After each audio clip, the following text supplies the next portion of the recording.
My name is Linda Rangel, and at 25 years old, the message came at 7:42 p.m. on a Thursday.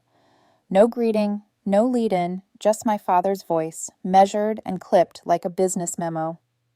Don't bother coming to the family reunion. We're cutting ties. That was it. 18 words, 18 syllables if you count the pause before he hung up. I replayed it once, not because I didn't believe it, but because, for some reason, I expected to feel something bigger. A spike of rage, a punch in the chest, something. But all I felt was stillness, like the part of me that had been quietly bracing for this had finally heard what it always knew. If you have ever felt betrayed by the people who should have been your biggest supporters, let me know where you are watching from. I'm the youngest of two. My father, Warren, built Rangel Autoware from the ground up, first as a mechanic, then a franchise owner, then a regional chain operator. My older brother, Rhett, is the heir he always wanted, charismatic, reckless, untouchable. And me? I was the one who kept the lights on, quietly, efficiently, invisibly. I didn't call back that night. I didn't ask why. I didn't even forward the voicemail to my mother, Lynette, who historically stayed out of business matters when they became inconvenient. I just texted him 2 words, understood. Then I opened my laptop, signed into the loan portal I hadn't touched in months, and did what I knew none of them expected me to do. I removed my name, not out of anger, not out of spite, but out of clarity. 2 years earlier, when the family business needed to secure a $2.5 million expansion loan, the bank asked for a secondary applicant with impeccable credit. Rhett had debt, Warren had leverage, I had clean numbers, and a Harvard MBA. They didn't beg me to sign. They simply handed me the papers, assumed I would, and I did. Because back then, I still thought loyalty earned belonging. But now, sitting alone at my kitchen table, the voicemail playing faintly in the background, I realized something else entirely. They hadn't cut me off. They'd simply confirmed what they'd been quietly doing for years, and this time I was ready to finish the sentence for them. I used to think my father loved order more than anything, but over time I realized it wasn't order, it was control. Warren Rangel built Rangel Autoware the same way he built our house, brick by brick, rule by rule, with no room for softness. The garage came first, the family came second, sometimes third. He had a saying, one he liked to repeat in front of employees, and even more in front of us. We don't hire outsiders. We raise replacements. And that's what Rhett and I were, potential successors, at least in theory. Rhett was 3 years older, louder, bolder, and always walking just slightly out of reach of responsibility. But he had the charm Warren respected, a swagger my father recognized in himself. So Rhett got the praise, the second chances, the leeway. I got the clipboard. By 12, I was logging tire shipments into QuickBooks. By 16, I was managing payroll at the 3rd location during spring break. I didn't ask. I was told. No thank yous, no questions, just the unspoken expectation that I'd be wherever the business needed me, available, obedient, tireless. My mother, Lynette, wasn't cruel. She simply disappeared inside her role, hosting dinner, folding invoices into envelopes, smiling through meetings, then pulling me aside after to remind me, "Your father's building something for us. Be grateful, sweetheart." So I was, or I tried to be. I studied hard, got my MBA, turned down a corporate logistics offer in Chicago because Warren said family before ambition. He needed someone to help with the regional expansion. Rhett apparently was focusing on vision. I focused on everything else. When the opportunity came to secure funding for a new headquarters, I negotiated the lease, compared rates across 6 banks, landed a deal with favorable terms and a 3-year interest lock. But the bank wanted a second signer. Rhett couldn't. His credit was trashed. Warren didn't want to jeopardize personal assets, so they turned to me. No big speech, no dinner, just the papers on the table and a pen already uncapped. I hesitated, maybe for half a second. Then I signed, because somewhere inside I still believed that if I showed I was loyal enough, indispensable enough, they'd finally see me not as the backup plan, but as part of the plan. Of course, they never said thank you. They just assumed it was my job. That was 2 years ago. I thought I was investing in a future we'd share. I didn't know then I was just making myself useful enough to be invisible. And if you're quiet long enough, you start to believe that invisibility is a kind of love. It's not. It's just silence mistaken for peace. The first crack didn't sound like breaking. It sounded like laughter. Rhett's laughter, to be exact. We were in a quarterly budget meeting, just the three of us. Me, Rhett, and Warren. I had flagged a vendor invoice. $12,000 duplicated over 3 months. A clear error. Or at least, I thought so. That's from a friend of mine, Rhett said, waving it off like it was lint on his collar. Let it slide. He gives us good rates elsewhere. I looked to my father, expecting something, a raised brow, maybe a single word of scrutiny. But Warren didn't flinch. He just reached for his coffee and said, "Focus on bigger things, Linda. Stop acting like an outsider." Outsider. That word didn't just sting. It settled somewhere under my skin. I wasn't some recent hire. I had overseen logistics for 4 site expansions, renegotiated our fleet lease at half the original cost, and kept payroll balanced through 2 supply chain disruptions. And yet, when I questioned anything that didn't involve spreadsheets or silent compliance, I became foreign. After that meeting, things changed, subtly at first. My access to our back-end systems began to narrow. I couldn't log into vendor platforms. Then the financial dashboard redirected me to a read-only page. The company credit card tied to my name expired. It was never replaced. Every time I asked, I got the same answer. We're restructuring, or temporary system changes, or worse, don't worry about it. And yet, I noticed Rhett had a new standing desk, a company-paid trip to Vegas labeled as a leadership summit, and an office chair that cost more than my first used car. Something shifted inside me. Not anger, not yet, but a quiet alertness, the kind that comes when your instincts whisper, they are preparing a door for you, and it only opens one way. I started keeping copies of everything, internal spending reports, meeting notes, emails where Rhett copied clients but signed in using my name. At night, I organized them into a private folder on my home computer, one I called Shadow Ledger. I wasn't sure yet what I was building, just that I needed to hold on to truth while it was still in my hands. One evening, I reached out to Danielle Keller, a former classmate from law school. We'd lost touch for years, until she helped her sister escape a messy divorce from a real estate partnership. I didn't tell Danielle everything, just enough to ask a simple question. If a co-signer withdraws from a business loan, what happens? Her pause was telling. Depends.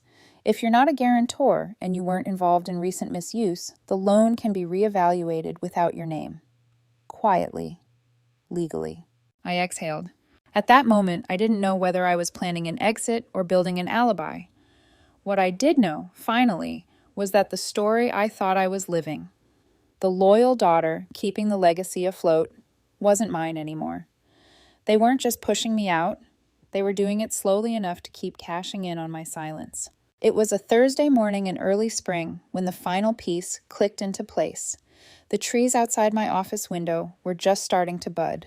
I remember that detail clearly because something about new leaves made what I was about to find feel even more stale.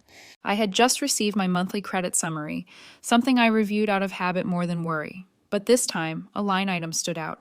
Rangel Holdings deferred payment review. I hadn't seen that name used in years. It was a shell corporation Warren once created for real estate holdings. Dormant, or so I thought. Curious, I dug deeper. What I found wasn't surprising. It was worse. The expansion loan I had co-signed 2 years ago, the one used to launch Rangel Ottaware's new regional headquarters, was in arrears. 3 payments late. The business was behind, barely floating on grace periods and delayed vendor invoices.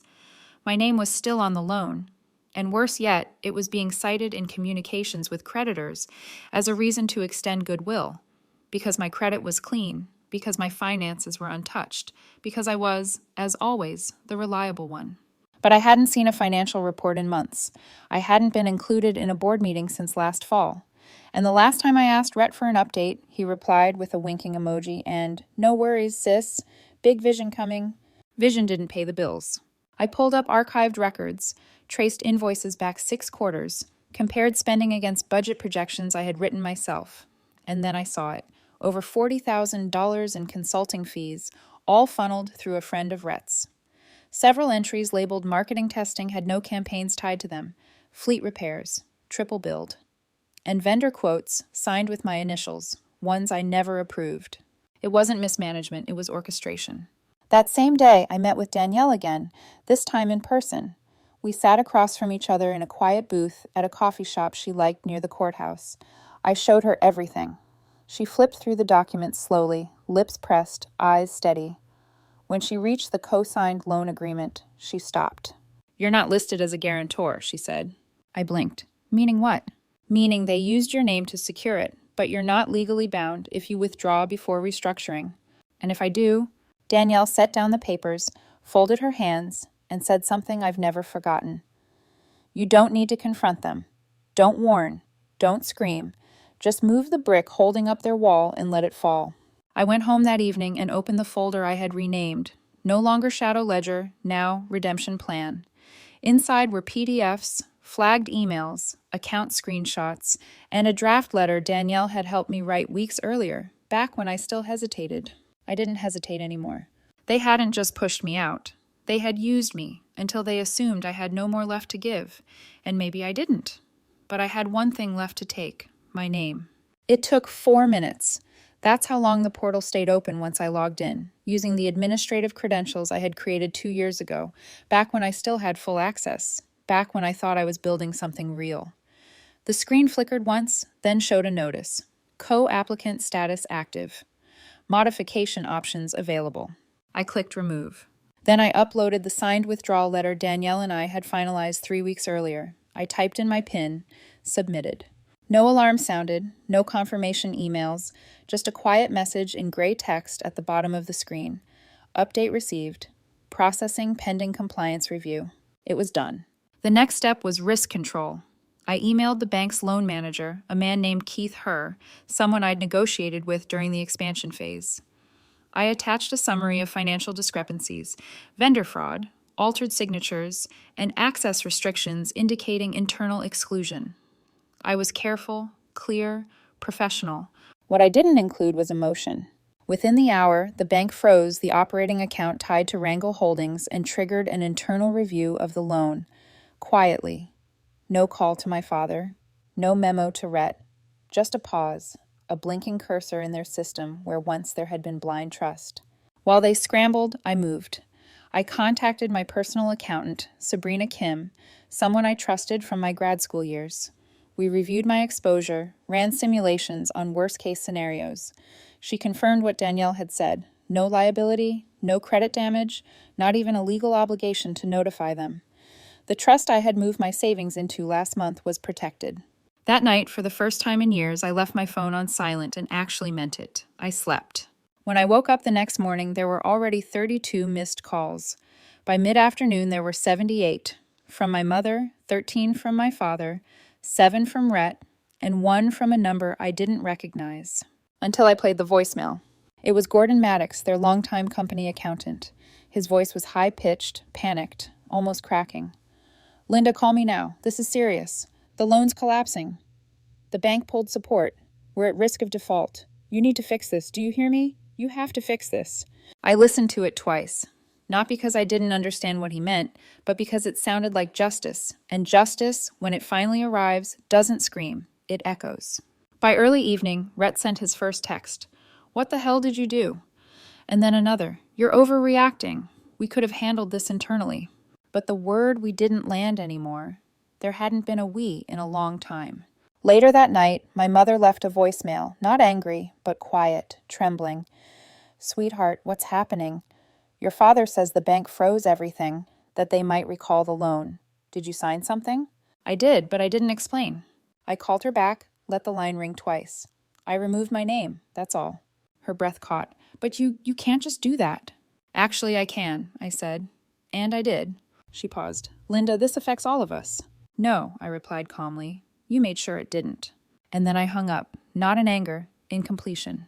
They picked the restaurant we used to go to for birthdays. Leona's, old brick walls, too many ceiling fans, and the private room near the fireplace where we'd once blown out candles and clinked glasses of ginger ale. But there were no balloons this time, no cake. Just my parents, Warren and Lynette, sitting stiff at one end of the table, and Rhett staring at his phone, pretending this was beneath him. There was also an empty chair waiting for me, as if they still believed I could be summoned. I arrived 15 minutes late, on purpose. I wore gray slacks and a button-down blouse. Neutral, unreadable. Danielle had once told me, "Power doesn't shout. It arrives without apology." Rhett stood when I entered. "Thanks for coming." "I didn't come for you," I said, taking the chair slowly. "Let's not waste each other's time." Warren leaned forward, eyes fixed on mine. "You made your point loud and clear."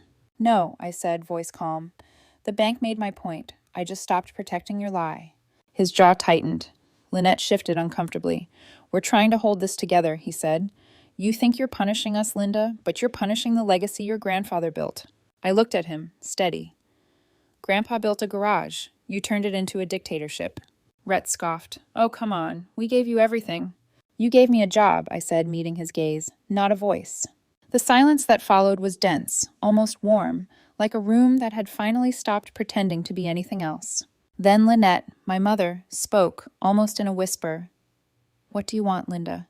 That was the question, wasn't it? Not revenge. I had already taken that. What I wanted now was clarity. I reached into my bag and placed a sealed envelope on the table.